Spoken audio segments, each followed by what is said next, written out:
This week, I want to share a story with you about self trust. Not the abstract concept we intellectualize, but the lived experience of learning to follow your own guidance again.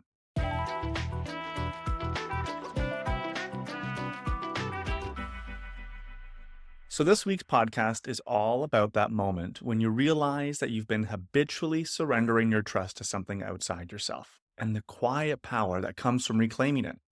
You see, last week I went away to Mallorca for 3 nights and 2 full days of solitude. I had come seeking some space to recharge with no particular agenda beyond being alone with my thoughts. After settling in my accommodations, I discovered that I was actually staying right in the middle of the iconic GR221, an 8-day hiking trail that crosses the entire island. And something about this discovery stirred me. I found myself inspired to get on my shoes and to start walking. So, the next morning, I packed light, a sandwich, some dates, a bottle of water, and a notebook. No music, no distractions, just me, my thoughts, and the open trail ahead. My intention was to drive to a small town called Dea, take a taxi to another town called Solier, and then hike back to my car. Pretty simple. When I arrived in Dea, I spotted about 6 taxis waiting in the town square, so I thought this was perfect.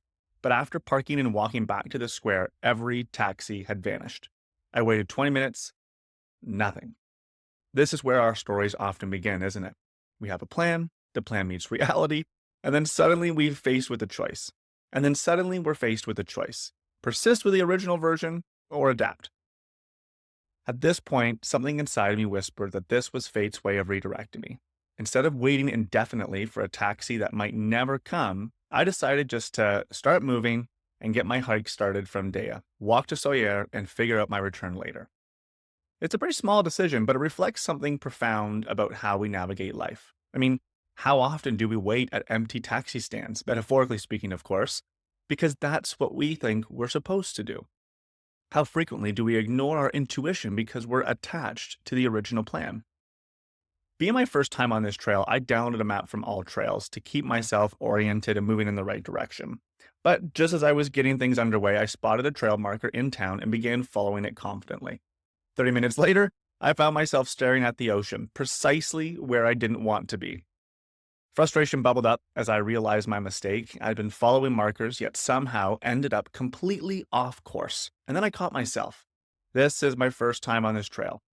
And much like any first time doing anything, it's messy. It doesn't go perfectly. We have to make mistakes. Things take longer than they need to or they should. I believe this is a universal truth worth remembering. First attempts are difficult at the beginning, messy in the middle, and if we persist, beautiful at the end. But expecting perfection from our first attempts only leads to unnecessary frustration. So, I turned on my phone, checked the map, and sure enough, I realized that I had missed a turn about 20 minutes back. So, with a deep breath, I began climbing back up 500 feet of elevation through an olive grove to find the main trail. And about an hour later, I was crossing an old road when I came to what looked like a dead end. Just moments before, actually, I had seen a trail marker pointing this way, but now I was staring at an impassable thicket. My hand instinctively reached for my phone, followed very quickly by a few chosen words underneath my breath. And then I caught myself. Stop! Why was I so quick to pull out my fucking phone? Why wasn't I looking around first? Why was my immediate response to outsource my trust to an app rather than relying on my own perception? I put the phone back in my bag, I retraced my steps, I looked carefully at my surroundings, and there, barely visible, were some tread marks in the mud. I'd followed them up and over the ridge, and suddenly I was back on the trail. And to my good fortune, a fresh coffee and a divine slice of lemon meringue was on the other side of the next mountain pass. But this simple moment of awareness struck me really deeply. When faced with uncertainty, how quickly do we give away our trust to something or someone else? Don't misunderstand me. I am a huge advocate for seeking expertise. I mean, when I trained for my first Ironman, I hired a coach right out of the gates rather than trying to figure everything out on my own. That way, I could just focus on being the athlete, not simultaneously being the coach and the athlete at the same time. But there's a crucial difference between engaging support for something you've never done before and habitually outsourcing your trust to others. I see this pattern in my coaching practice almost daily. Some clients almost become addicted to external direction. What should I say in this conversation? Or what should I do next? Tell me exactly how I should handle this. While guidance is valuable when navigating truly unfamiliar territory and learning new approaches to old patterns, chronic dependence on somebody else's direction prevents us from developing our own internal guidance system. And as my friend Mark Cullen once told me when I was considering buying a very expensive power meter for my bike, want to know what the best power meter out there is? That feeling you have in your own legs. I recently worked with a client who struggled with the decision to fire a team member who clearly wasn't a good fit for the organization. They had known that this person should have been gone over 2 years ago, they had confessed to me. But they kept second guessing themselves, looking for more opinions or more data to be able to justify the decision. But it wasn't until this employee got into a significant altercation with a client that created ripples throughout the organization that my client finally made the decision. But by then, it required no courage at all because the situation had become so obvious. How often do we wait until circumstances force our hand rather than trusting what we already know? Our tendency to quickly surrender our trust often stems from past experiences where our own judgment led to pain. When we've experienced trauma, we're more likely to doubt ourselves and look externally for direction. This is why reclaiming self trust is such a critical part of the healing journey. It's often about rebuilding confidence in our ability to become attuned to our environment, both externally and internally, and make choices that are true for us in each moment. It requires embracing the courage to acknowledge our feelings and to live through the vulnerability of their consequences. This is what I call truth walking, following your own authentic path, even when it feels exposed and uncertain. Just as I instinctively reached for my phone on that Spanish mountain trail last week, we all habitually outsource our trust in moments of uncertainty.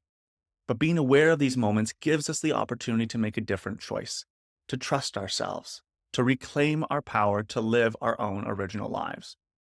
If we can't trust ourselves, we'll struggle to do our own original work, the contributions that come uniquely from within us. This is about far more than just being creative. It's about embracing your distinctive voice and perspective. There's tremendous value in apprenticeship, in learning from experts and masters in your field, absorbing their frameworks and their approaches. This is how we build foundational skills and understanding. But at some point, to truly master your craft and make your own unique contribution, you must embark on a journey beyond apprenticeship towards originality. This progression from apprentice to master requires a critical step that many, many, many people avoid. You must begin creating and sharing work that is uniquely yours.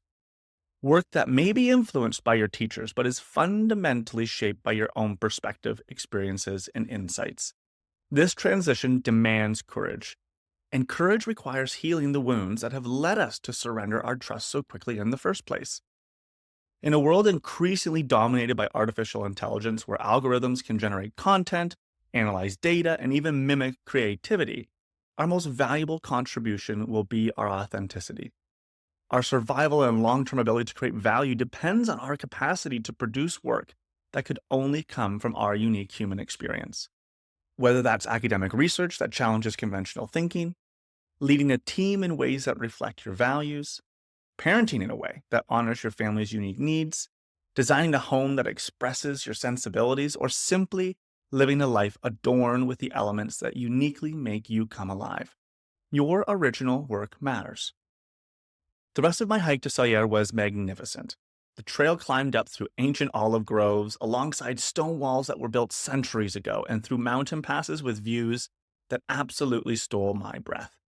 When I finally descended into the valley of Sawyer, tired but exhilarated, I felt a deeper connection, not just to the island, but to myself. I had made mistakes. I'd gotten lost. But I found my way again and ultimately trusted my own instincts to complete the journey. And that's what self-trust is really all about. Not perfect navigation, but the confidence to keep moving forward even when the path isn't clear, knowing you have what it takes to find your way. As you reflect on your own journey, I want to invite you to consider this. Where might you be unconsciously outsourcing your trust to somebody or something else? Where do you have an opportunity to start trusting yourself more fully? A powerful question to ask yourself might be, what do I know I need to do, but for whatever reason, I'm not ready? I've confronted this question repeatedly in my own life. I've outsourced my trust on big career moves, staying in them longer after I knew they weren't right for me. I've delayed making decisions about intimate relationships that weren't working, seeking endless external opinions rather than honoring what I already knew deep down. I've waited for permission from others to pursue projects that called me clearly. The journey back to self trust isn't always a straight path.